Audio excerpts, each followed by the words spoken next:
할렐루야. 주님의 은혜와 평안이 여러분과 또 여러분의 가정 가운데 함께 하시기를 기원합니다. 미국의 기독교 작가인 데이비드 짐머만이 뜻밖의 손님이라는 제목의 책을 썼습니다.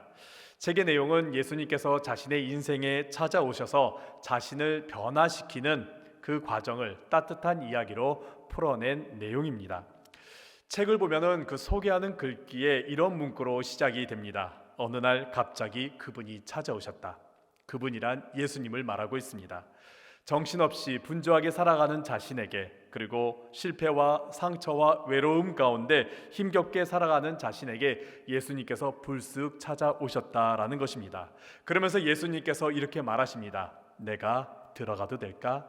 내가 너희 집에 들어가도 될까? 오래전부터 예수님을 알고 있었지만은, 예수님에 대한 이야기를 많이 들었지만은 아무런 준비가 되지 않은 채 예수님을 자신의 집으로 맞아들이는 것에 대해서 여러 가지 고민의 모습을 나타내고 있습니다. 하지만 저자는 이렇게 말합니다. 예수님께서 아무런 준비가 되지 않은 자신에게 그렇게 엉망진창인 그러한 자신의 삶 가운데 직접 찾아와 주신 것만으로도 자신에게 너무나 큰 위안이 되었다라는 겁니다. 그래서 예수님을 자신의 집으로 모셨다라는 것이죠. 그렇게 예수님께서 자신의 집으로 돌아오시면서 자신의 집에 있는 많은 것들을 바라보시고 또 자신의 삶의 그런 많은 이야기들을 들으시면서 하나하나 바꾸어 가 주셨습니다. 자신의 부끄러운 모습, 상처난 모습, 그리고 힘든 모습들, 모든 모습들을 예수님께서 다 바라봐 주시고 또 그 이야기들을 다 들어주시면서 삶의 변화를 이루어 나간 이야기가 진행됩니다. 그러면서 마지막 부분에 예수님께서 이렇게 요청합니다. 나를 더 이상 손님으로 받아주지 않기를 요청하십니다. 무엇보다 이 집의 진짜 주인이 누구인지를 밝힙니다. 이 집의 진짜 주인, 손님으로 오셨지만은 이 집의 진짜 주인은 예수님이라는 것이지요. 그래서 예수님을 이 집의 주인으로 맞아주기를 요청하고 있습니다. 그러면서 집의 주인이 바뀝니다. 하지만 집의 주인이 바뀌었다고 해서 전에 있던 사람을 쫓아내지 않습니다. 비록 자신은 자신의 뜻대로 계획대로 그 집을 바꾸거나 가꾸지는 못하지만은 그 안에 주님과 함께 계속 머물 수 있고 또 그 안에서 주님의 돌봄을 받고 주님의 인도하심을 받고 주님께서 지켜주시는 가운데 이전보다 더 평안한, 이전보다 더 안정된, 이전보다 더 평탄한 삶을 살아가게 된다라고 말합니다. 그러면서 책에서 말합니다. 이 모든 것이 예수님께서 찾아오심으로 시작되고 예수님을 맞이하면서 변화된 것이라고 말합니다. 사랑하는 성도 여러분, 여러분은 예수님을 맞이할 준비가 되어 있으십니까? 그리고 여러분은 예수님을 손님이 아닌 주인으로 맞아들일 준비가 되어 있으십니까? 대림절 두 번째 주일을 우리가 주간을 보내고 있습니다. 오늘 여러분과 함께 대림절 두 번째 주간에 나누고자 하는 말씀은 이사야 40장에 있는 말씀입니다. 이사야는 보통 구약의 복음서라고 불리고 있습니다. 심판의 내용도 많이 담겨져 있지만은 그 안에 하나님의 위로와 희망 그리고 하나님의 구원하심에 대한 말씀들이 곳곳에 담겨져 있습니다. 무엇보다 예수 그리스도께서 이 땅에 오심을 예언하는 그 예수님에 대한 내용들이 곳곳에 담겨져 있습니다. 그래서 구약의 복음서라고 불리우곤 합니다. 배경은 이렇습니다. 북이스라엘은 이미 아수르에 의해서 멸망했습니다. 남유다도 멸망의 그 위기 가운데 있는데 결국에는 바벨론에 의해서 완전히 멸망하고 맙니다. 성벽이 무너지고 성전이 무너지고 자신의 삶의 터전이 모든 것들이 다 무너져 버리고 말았습니다. 그리고 포로로 저 멀리 바벨론 땅으로 끌려가게 된 것이죠. 모든 것이 다 무너지고 소망이 잃어버린 그 어두운 상황 가운데서 하나님께서 이사야를 통해서 그들에게 위로의 말씀을 전해주십니다. 이사야 40장 오늘 본문의 말씀에서는 내 백성을 위로하라라고, 그리고 너희들은 일어나라라고, 그리고 빛을 발하라라고 하면서 하나님께서 이스라엘 백성들을 향하여 소망과 위로의 말씀들을 선포해 주신 내용이 이사야서에 있는 말씀들입니다. 오늘 본문에 있는 말씀들에서는 하나님께서 말씀합니다. 내 백성을 위로하라, 내 백성을 위로하라라는 말씀들이 담겨져 있습니다. 그러면서 이사야 40장 3절에 있는 말씀은 우리가 잘 알다시피 복음서에서 세례 요한에 대해서 소개하는 내용이죠. 모든 복음서 마태, 마가, 누가, 요한복음 모두 이 이사야 40장 3절에 있는 말씀을 인용하면서 세례 요한을 소개하는 장면이 나옵니다. 3절에 이렇게 말합니다. 외치는 자의 소리여 이르되 너희는 광야에서 여호와의 길을 예비하라. 사막에서 우리 하나님의 대로를 평탄하게 하라. 이 말씀으로 세례 요한을 소개하는 것을 우리가 보게 됩니다. 그러면서 세례 요한이 예수님께서 이 땅에 오심을 그가 준비하는 것임을 이 말씀을 통해서 증거하고 있는 것이죠. 세례 요한이 광야에서 외치면서 하나님의 길을 예비하라, 준비하라라고 말씀하고 있습니다.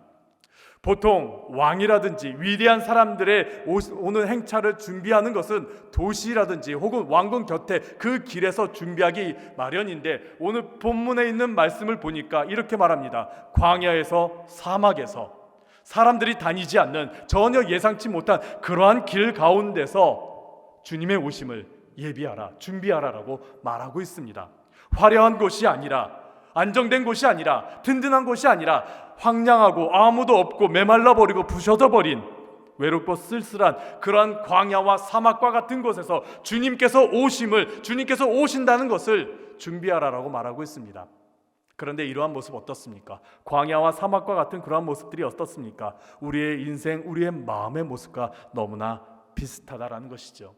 즉, 오늘 본문에 있는 말씀은 주님께서 우리 가운데 오실 때에 우리의 삶 가운데 어떻게 준비해야 되는지에 대해서 본문 가운데 말씀하고 있다라는 것입니다. 우리가 이 대림절, 예수님께서 이 땅에 오심을 기다리고 준비하는 이 절기에 우리가 어떻게 준비해야 되는지 오늘 본문 가운데 나타나 있습니다. 그 내용을 우리가 함께 나누어 보고자 합니다. 첫 번째는 하나님께서 우리에게 말씀하십니다. 내 백성을 위로하라라고 말씀하고 있습니다. 우리 본문 1절에 있는 말씀 다시 한 번 더 함께 읽어보도록 하겠습니다. 너희의 하나님이 이르시되 너희는 위로하라. 내 백성을 위로하라. 위로하라. 이 단어는 히브리어로 나함이라는 단어를 사용하고 있습니다. 이 단어는 뜻이 보통 이제 슬퍼하다, 불쌍히 여기다, 위로하다라는 뜻을 가지고 있는데, 이 위로하다라는 뜻은 슬퍼하는 자의 마음을 공감하면서 그와 함께 슬퍼하고 애통해하는 그런 의미를 담고 있습니다. 이러한 위로에 대한 모습이 이어서 2절 가운데서 이렇게 말하고 있습니다. 너희는 예루살렘의 마음에 닿도록 말하라 라고 말합니다. 그들의 마음에 닿도록 말하며 위로하라라고 하나님께서 말씀하고 있습니다. 과거 한 목사님께서 이런 말씀하셨습니다. 장례를 치르는 가운데, 정말 많은 장례를 치르는 가운데 가장 힘들었던 장례가 무엇인가라면 한 가정에 어린 자녀를 먼저 보내 슬퍼하는 그 가정을 위한 장례가 가장 힘들었다라고 말합니다.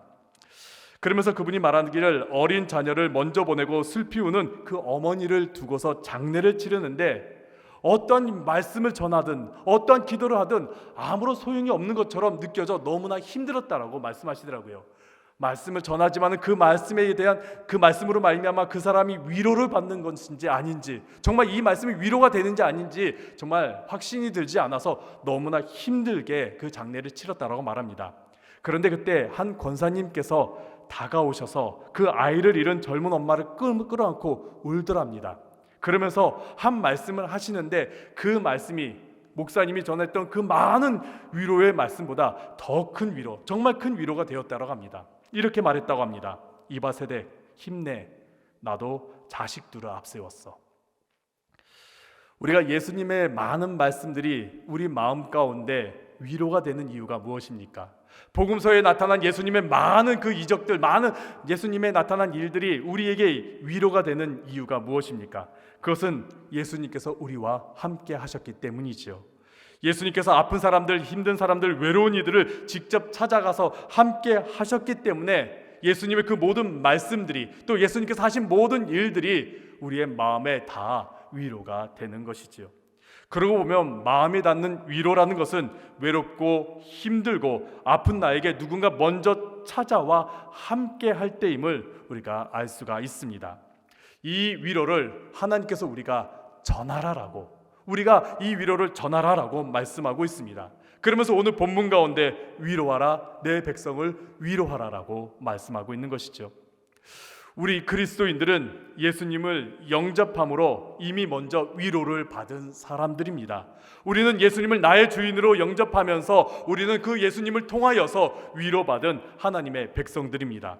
그런 우리에게 하나님께서 주님의 백성들을 위로하라라고 말씀하고 있습니다. 그 백성들은 누구이겠습니까? 우리 주변에 있는 많은 지체들을 의미하고 있습니다. 우리 주변에 있는 아픈 사람들, 연약한 사람들, 그리고 지금 이 추위 가운데 떨며 힘들어하는 사람들, 그리고 여러 가지 자연재해와 또 전쟁으로 말미암아 힘겹게 살아가는 열방에 있는 많은 이웃들과 우리의 지체들, 이러한 이들을 하나님께서 위로하라라고 말씀하고 있습니다. 이들을 위로하는 가운데 예수님께서 이 땅에 오심을 우리가 준비하게 된다라는 것이지요.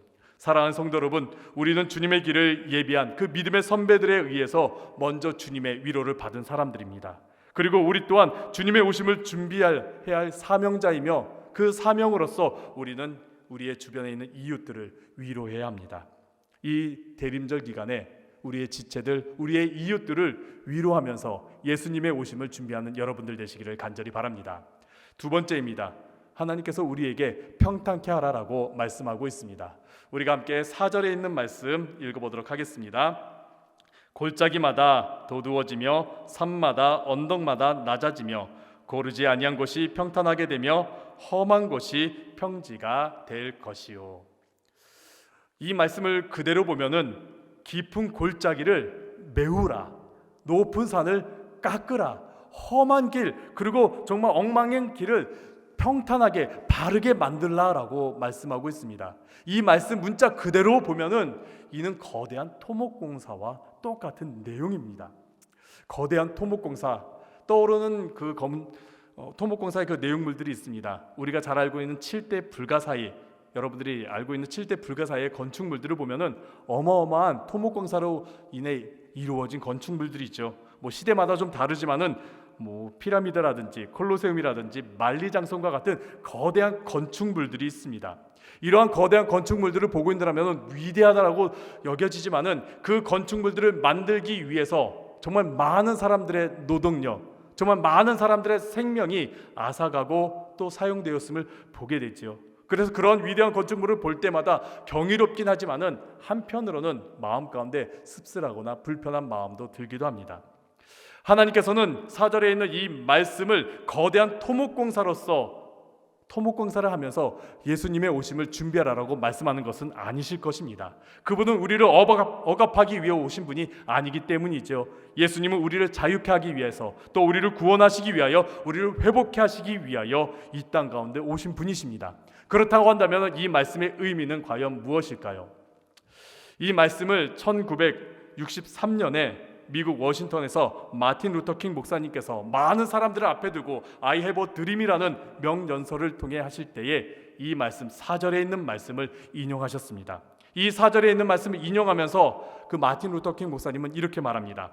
지금 저에게는 꿈이 있습니다. 모든 계곡이 높이 솟아오르고 모든 언덕과 산이 낮아지고 울퉁불퉁한 땅이 평지로 변하고 고부라진 길이 고든 길로 바뀌고 하나님의 영광이 나타나 모든 생물이 그 광경을 함께 지켜보리라는 꿈입니다.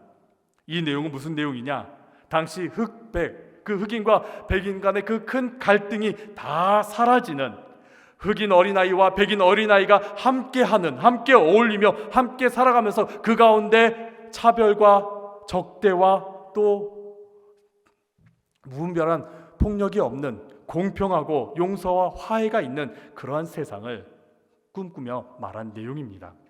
즉, 세상이 주인이 아니라 하나님이 주인인, 하나님께서 통치하시는 이 세상을 그분이 꿈꾼다라면서 이 4절에 있는 말씀을 인용한 것이지요.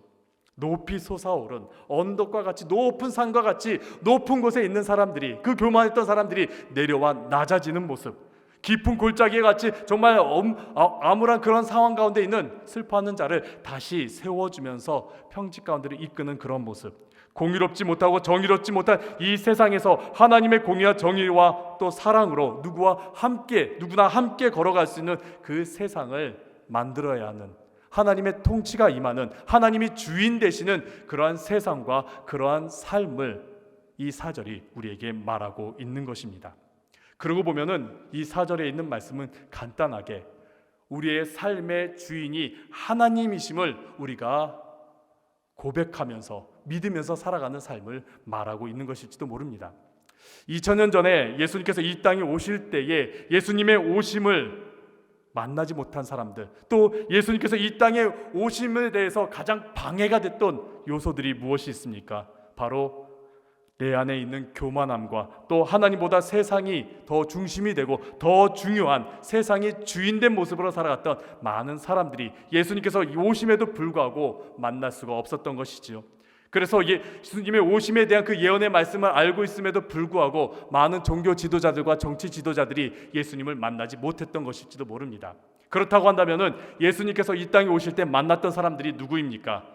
이방이었던 동방 박사들, 그리고 도시가 아닌 들판으로 쫓겨나 소외되었던 많은 목자들, 그리고 성전에서 오랜 시간 하나님만 바라보면서 기도했던 안나와 시므온, 하나님만 바라보았던 자들, 이 땅을 바라보는 것이 아니라 하나님만 바라보며 하나님께 소망을 둔, 하나님께서 자신의 삶의 모든 것의 주인이 된 그런 삶을 살아갔던 이들이 주님의 오심을 기다릴 수 있었던 것이고 주님께서 이 땅에 오심을 준비하며 살아갈 수 있었던 것입니다.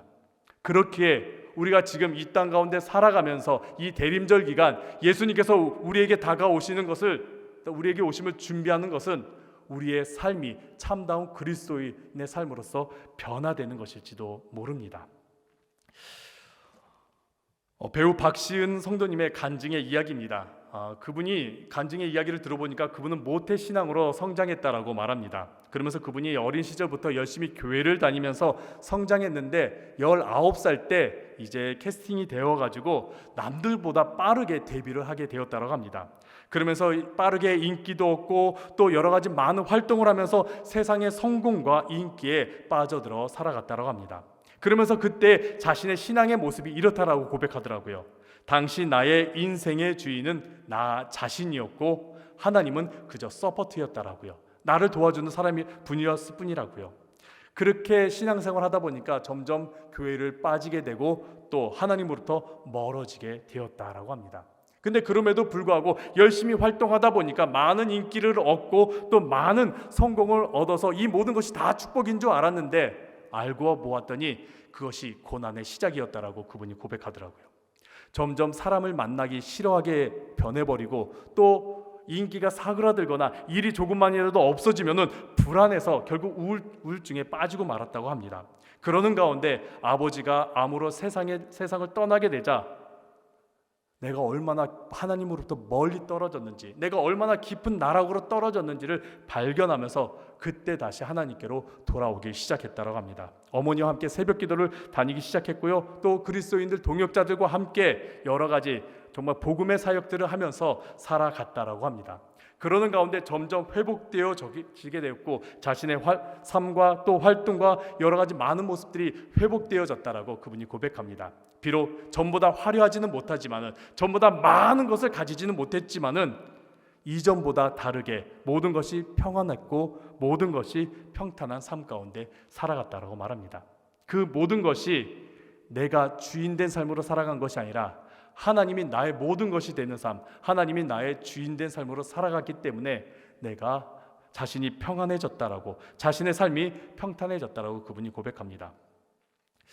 우리도 주님을 나의 주인으로, 예수님을 나의 주인으로 맞이할 때, 고백할 때, 또 그 믿음으로 살아갈 때에 우리는 그리스도인다운 사람으로 살아갈 수가 있는 것이고 그 모습이, 그 삶이 바로 지금 대림절 기간 예수님을 맞이하기 위하여 준비한 우리의 모습입니다.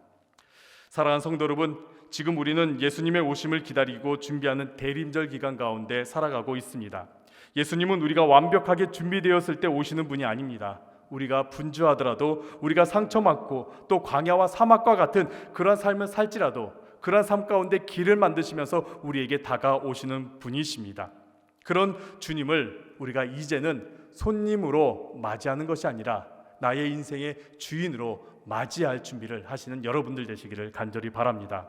그렇다고 한다면 이전과 다르게 우리는 주님을 기다리고 또 주님을 맞이할 준비를 해야 할 것입니다. 오늘의 본문에 있는 말씀처럼 우리의 이웃들, 우리의 지체들을 위로하면서 예수님의 오심을 준비하시는 여러분들 되시기를 바랍니다. 그리고 우리의 삶의 모습이 예수님을 주인으로 삼으며 예수님을 기다리고 준비하는 여러분들 되시기를 간절히 바랍니다.